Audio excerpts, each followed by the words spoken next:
So in these past couple months, I received a few more clients, and most of them are focused on paying off their credit cards. So I figured let's go over a velocity banking technique that will help you pay off your credit card without paying any interest. So the first thing we need to understand when we're using this technique, income pays credit, credit pays expenses. So we're basically using our credit card just like a bank account. So let me break this down for you.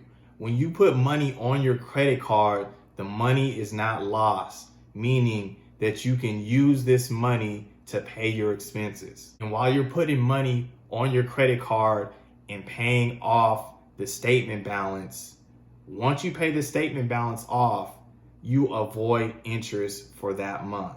You then turn around, use that credit card that you just paid off to pay your expenses. So for example, let's say that you have a credit card balance of $1,000 and you have income coming in that's $1,000 and your expenses are $800, meaning that you have a cash flow left over at the end of the month of $200. If you put the $1,000 of income that you receive onto your credit card, you pay the credit card off in full. Once you do that, you use your credit card to pay $800 of expenses. What's left on the credit card is the $200. So now your credit card balance is only $800. You would repeat this 4 more times and your credit card would be paid off, and thus you avoided any interest because you're paying off the credit card in full every month.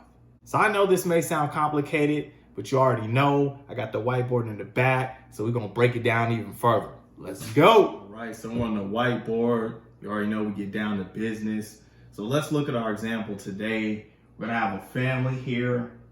We're gonna say that their income is gonna be $7,000 per month.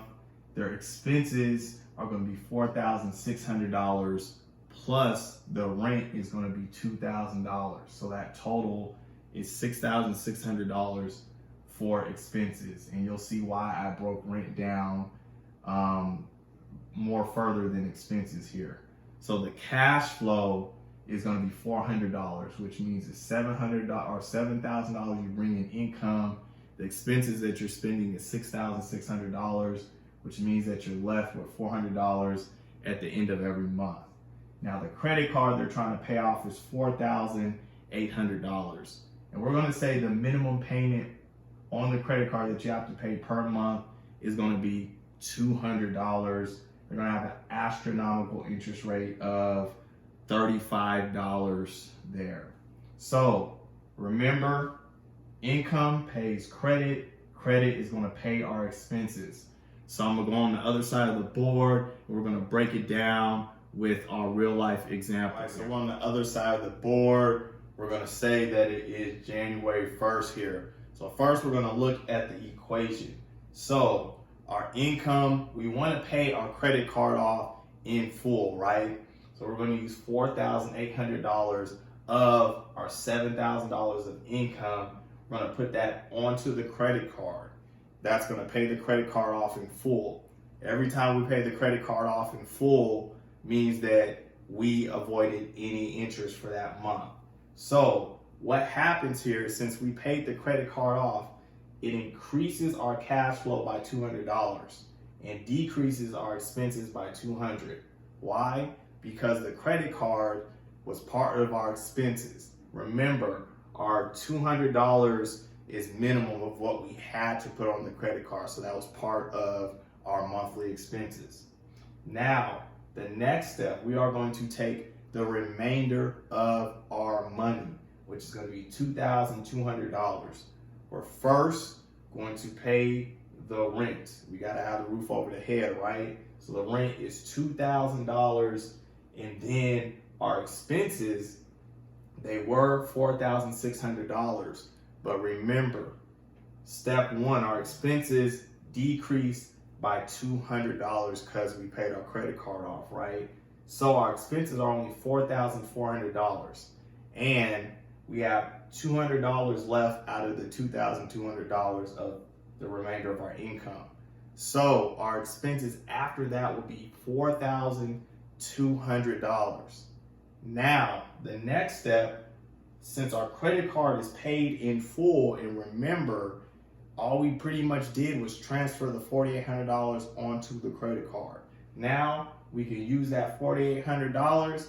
We're going to pay the remainder of our expenses, the $4,200, which means that we have $600 left on our credit card. So let's look at the month of January here. The debt on the credit card is $4,200 because we only have $600 on the credit card. The amount that we paid off, $600, which is our cash flow, right? And the interest we paid is $0. So one thing to note here, the rent, a lot of times people can't pay rent with their credit card. And this is why I broke the rent down separately, where you would have to have cash to pay that rent. Right, so we're in the month of February. We're gonna look at the end of January, see where we left off here. So we had a debt of $4,200 on our credit card.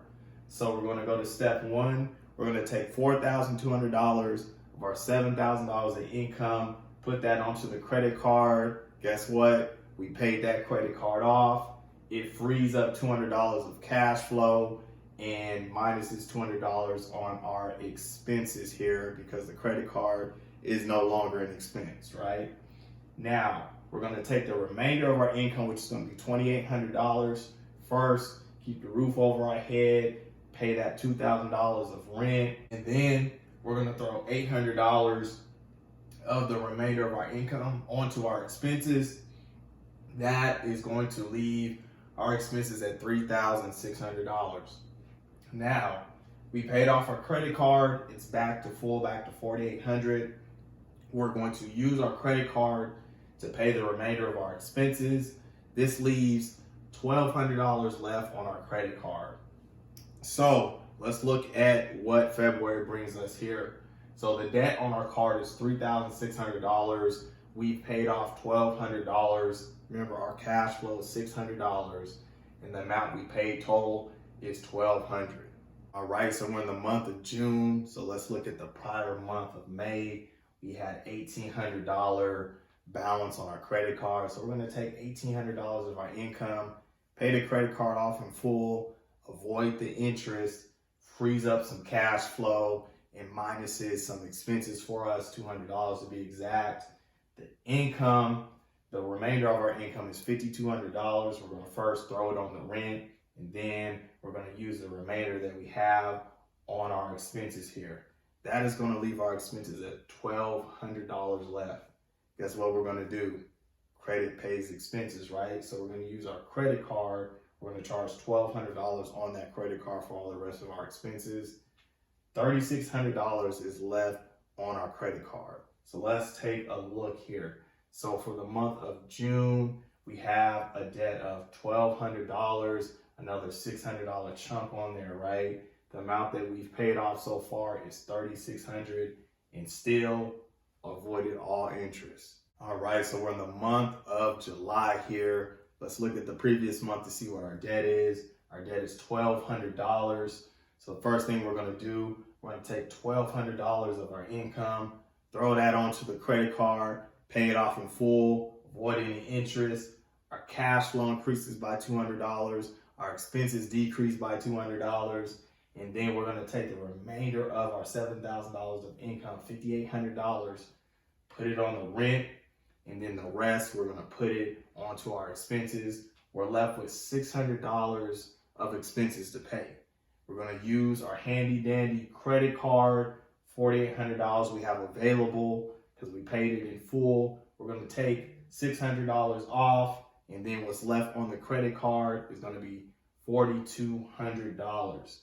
So let's see what our debt balance is, right? For July, it's gonna be $600. So we got one more month to pay off. The amount that we've paid off so far is $4,200. All right, the last month, the month of August, let's get it drilled into your head. You already know here. So we gotta look at July. We had $600 of debt on our credit card. We're gonna take $600, pay that credit card off, paid in full. It increases our cash flow and then lowers our expenses by $200 because it is no longer an expense, right? So the income we have left is $6,400. Guess what? It's enough to pay for our rent, which is $2,000, and our expenses that are $4,400. So the remainder of our expenses are zero. So this next step we don't even have to take. We got our credit card at $4,800. We ain't got no expenses. So what's left on the credit card? $4,800 here. So let's look at August. $0 of debt for the credit card. We paid off the $4,800. Zero interest accrued for all 8 of those months. So this is how you do velocity banking with your credit card without paying any interest. Now, obviously, this is a perfect scenario. Sometimes you cannot avoid all the interest. So since the credit card is paid by simple interest, the more that you can keep on the credit card to lower the balance, it accrues daily here. So you're still saving a lot of interest even if you can't pay off the statement balance in full. Now, I hope this was helpful. If you have any questions, definitely shoot me an email or put it in the comments. I'll definitely get to it and try to answer it as soon as I can here. Remember, if you haven't done so yet, please subscribe to the channel, hit the like button, and leave a comment. And like always, you guys have a good weekend. Peace out.